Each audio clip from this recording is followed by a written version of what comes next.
Hi, can you really use the present simple and the present continuous tenses correctly?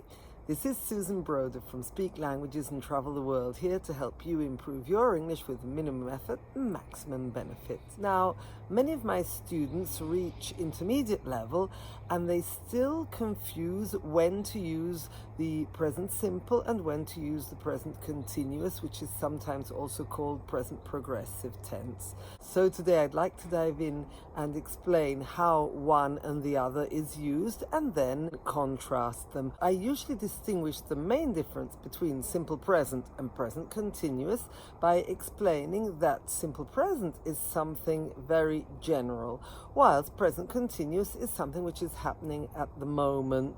But this, of course, is a very general explanation. I'd like to give you some specific examples of how to distinguish the two. First of all, the simple present is used for habits.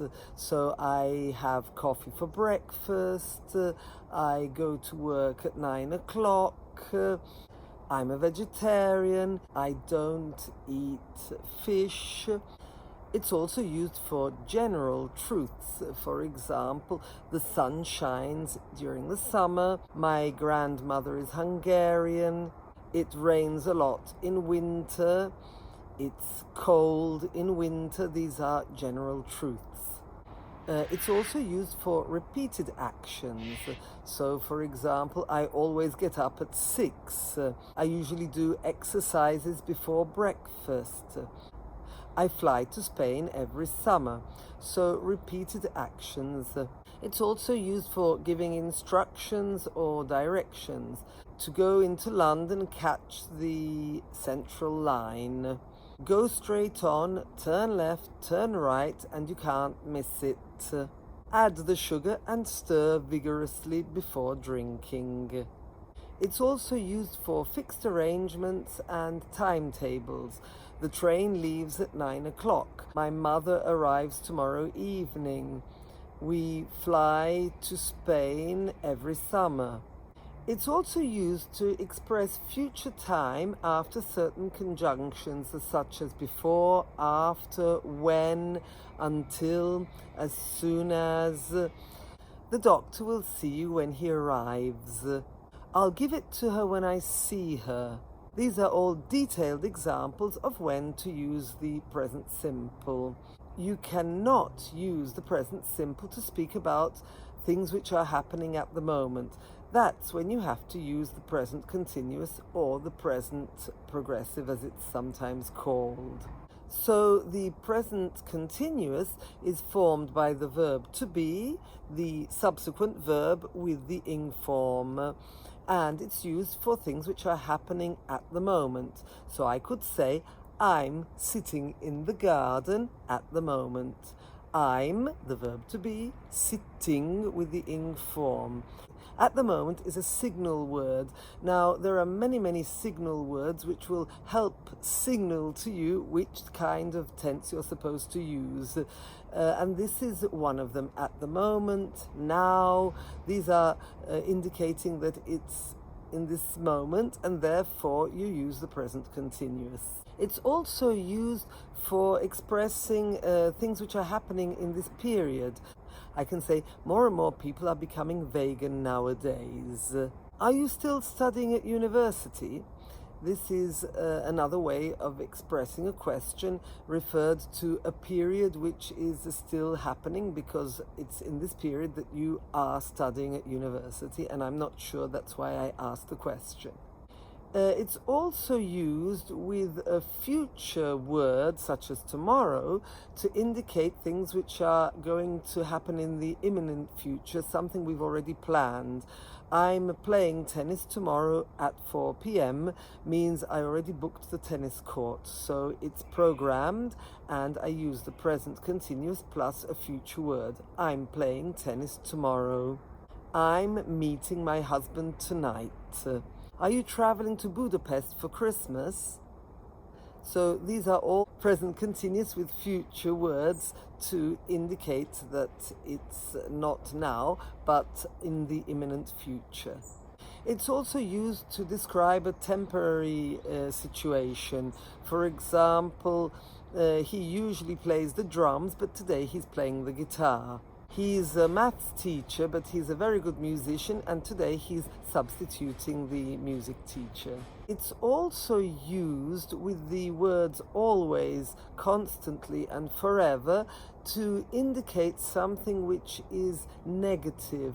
For example, we're always arguing means that it's something which is constantly happening. So it refers to a series of repeated actions. My father is constantly complaining about the weather. They're forever grumbling about how hard life is. Now, there is a series of verbs which I'll probably put in the description below, which are not used in the continuous form because they refer to a state rather than an action. For example, emotions, desires, so love, like, hate. These we don't usually use the ing form with. Actually, with emotions, the verb afterwards is in the ing form, but it's not the verb itself that's in the ing form. For example, I hate eating fish. So hate is followed by the ing form, but that's because hate makes the subsequent verb into the ing form. It has nothing to do with the present continuous.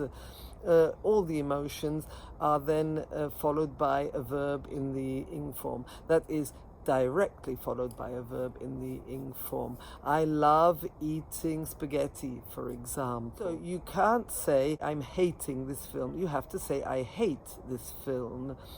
Therefore, I was very perplexed when many years ago I saw the slogan by McDonald's which says, I'm loving it, because grammatically it's not correct. However, in advertisements, I suppose it's like poetry. Things seem to be allowed, even if they're grammatically not correct. Also, mental states, like you know, you remember, you imagine, you forget. Also, these are not used in the present continuous form. Also, opinions are not used in the continuous form. Believe, assume, consider are not used. Measurements are not used in the continuous form. For example, contain, cost, hold are not used in the continuous form. The 5 senses are also not used in the continuous form, such as see, hear, feel, etc.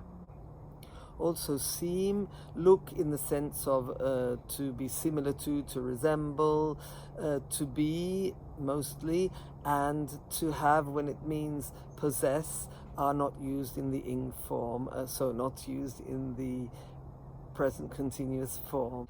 There are some exceptions to these verbs of perception. For example, I feel this is very soft, but I'm feeling ill, I'm not feeling very well. So some of these are used in the ing form, but the meaning changes completely. So summarizing, contrast the simple present with the present continuous. We can say that simple present is used for repeated actions, fixed arrangements, scheduled events such as timetables, train timetables, a sequence of actions in the present, such as first, then, afterwards, for instructions and directions, for things in general, and after certain verbs.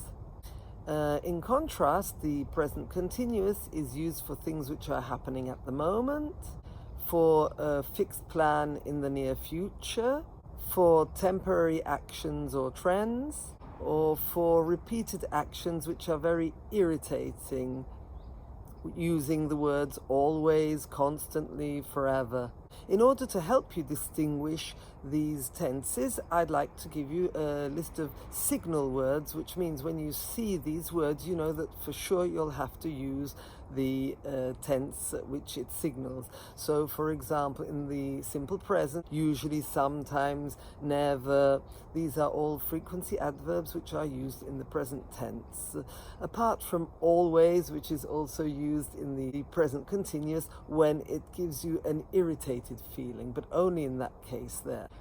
Also with the word every day, every week, every year, this is used in the simple present, as well as expressions which are similar to at the weekend, on Mondays, 3 times a day. So everything that gives an impression of regularity. Instead, signal words for the present continuous will be now, at the moment, today, look, listen, because you're attracting attention to something which is actually happening at the moment.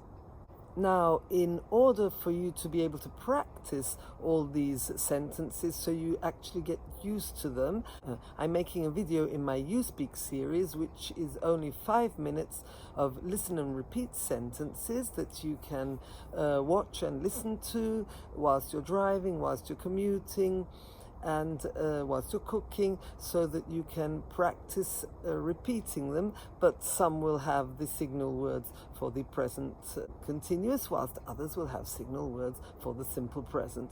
And the more you listen and repeat, the easier it'll be for you to make them sound natural to you, and you won't need to think about it anymore, because in the end, the most important thing is that it becomes natural to you, that you don't need to think about it, that when you need to speak, it just flows naturally, just as if you were a native speaker. Okay, I'll put the link to the You Speak video down below, and meanwhile I look forward to hearing any comments on whether you've found this useful and how you've managed to implement it into your daily life, and I look forward to that. And if you haven't already done so, don't forget to subscribe and hit the notification bell so that you can be notified of the next videos I upload. And that's all for today. Bye. See you in the next one. Bye.